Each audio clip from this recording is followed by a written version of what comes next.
What's up? So today, sasurpresa natin si Miss Hilmar. New bike day today. Kasi kung naalala niyo dun sa sa Revpal vlog, nasira yung bike niya. Yung nothing special naman sa bike. Mas legit lang na bike. Pero mas special yung story, yung journey niya sa pagbabike. So yun muna ikukwento ko ngayon. So pinalaki nga siya na sabi sa kanya, hindi pang babae yung pagbabike. So, hindi siya marunong magbike. Hindi katulad ng karamihan sa atin na nagbabike ng bata.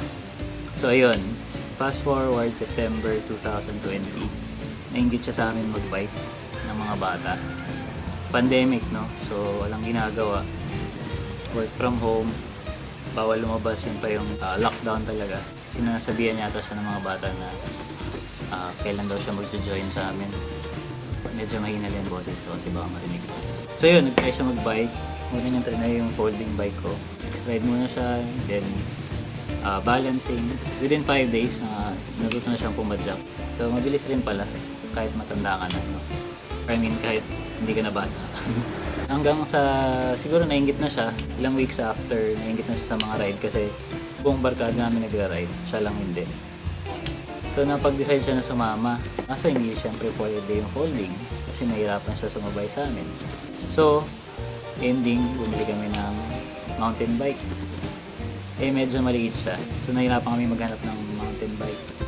May nakita ko 24-inch na bike. So yun yung binili namin. So napag-decide na siya sumama siya. Saya. Sama na siya, ganyan. Tapos na-feel niya na nahihirapan siya sumabay kasi usually mga 27 kami, 27.5 or 26. So, naghanap na naman kami ng bike. Sobrang hirap nun kasi lockdown nga. Nagkakaubusan ng bike, ganyan. Hindi lang yun, pati yung inseam niya or yung standover height niya, medyo mababa. So, ang hirap kumanap ng tamang size ng frame sa kanya. Eventually nakakita kami, 26-incher. Tapos setup kami. Siyempre, ayaw na siya mahirapan. Nahirapan na siya mag-balance. Isipin pa ba niya mag-shift, kung ano-ano pa. So, ending, setup, 1x10. Tapos, madalas kami nagpupunta bundok or whatever. Preno, problema. Siyempre, hindi natin compromise yun. Palit tayo ng Shimano non-series. Okay. Mahilig kami mag-trail. So, yung stock niya na 2x1 na goma, di ubra. Madulas. So, upgrade na naman at Maxxis 2.2. Di ang saya na niya, no? Ang dami ng ride, ganyan. Tapos, unti-unti na siyang gumagaling mag-bike. Tapos, unti-unti na rin niya nafe-feel na parang hindi tama yung bike sa kanya. Siyempre, budget yung frame, ganyan. Apparently, yung frame na nakuha namin, medyo malangit-ngit yung frame mismo. Fork, budget fork na coil lang yung kasama. Tigas pa rin sa kamay. So today, surprise natin siya ng forever bike na yan. May forever pala talaga. So, legit bike na to. Legit MTB na to. So gagawin natin, tatawagin natin siya, tatakpan natin yung mata niya, tapos i-reveal natin sa kanya yung bike. And then, bubuyin ko, and then iti-test ride na. So yun, yun yung journey niya sa pagbabike. Sana last na to, kasi nakakatatlong bike na kami. Ang gastos na. Pero last na to, wala nang papalitan dito. Alright, so pakita ko muna sa inyo yung box. Ayan, ang box. Forever bike. Sana matuwa naman siya. So ayan, nakita mo siya, naka-blindfold siya. Ano ba yan? Hindi niya alam yun. Alam niyo. Ready ka na, babe? Hindi ko alam. Natatakot ako yan ba to? Ready? 1, 2, 3, go! Surprise! Totoo? Ay, totoo nga! Akin ba to? Wait! Totoo nga, pero hindi ko...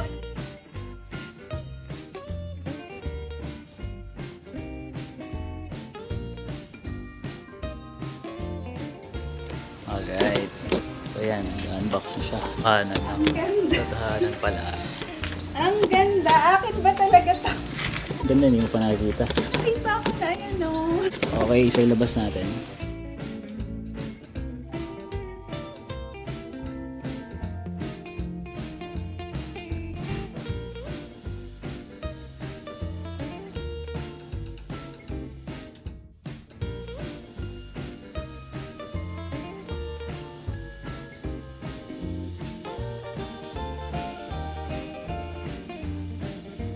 Alright.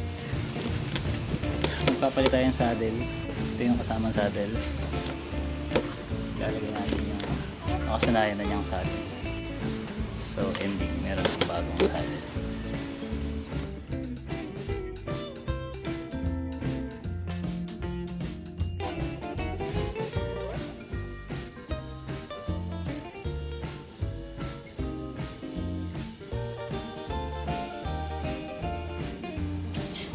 Ito na yung bike. Nabuo na natin siya. So ang bike ay Merida Big 7 300 TFS3. Nilagay natin yung luma niyang saddle. And then naka Santur air fork na rin siya. Nice. Maxxis Icon. Brakes Shimano non-series. Isang rotor niya. 180 sa harap, 160 sa likod. Group set, very nice. 2x10, 3626 sa harap, 1142 sa likod. Same range as 1x12 Deore, even more pa. At ang pinakahuli, by the way, size XS to, and of course the badge. Astig. Alright, so yun ang bike. Forever bike. Meron palang forever sa bike. Wala nang papalitan. Air fork, group set, brake set. So ayun, tapos na yung bike. Happy? Yes. Thank you. Happy. May bago akong saddle. So yun, i-end na namin yung vlog. Huwag matakot sa ahon, huwag isipin ng layo. #bike lang.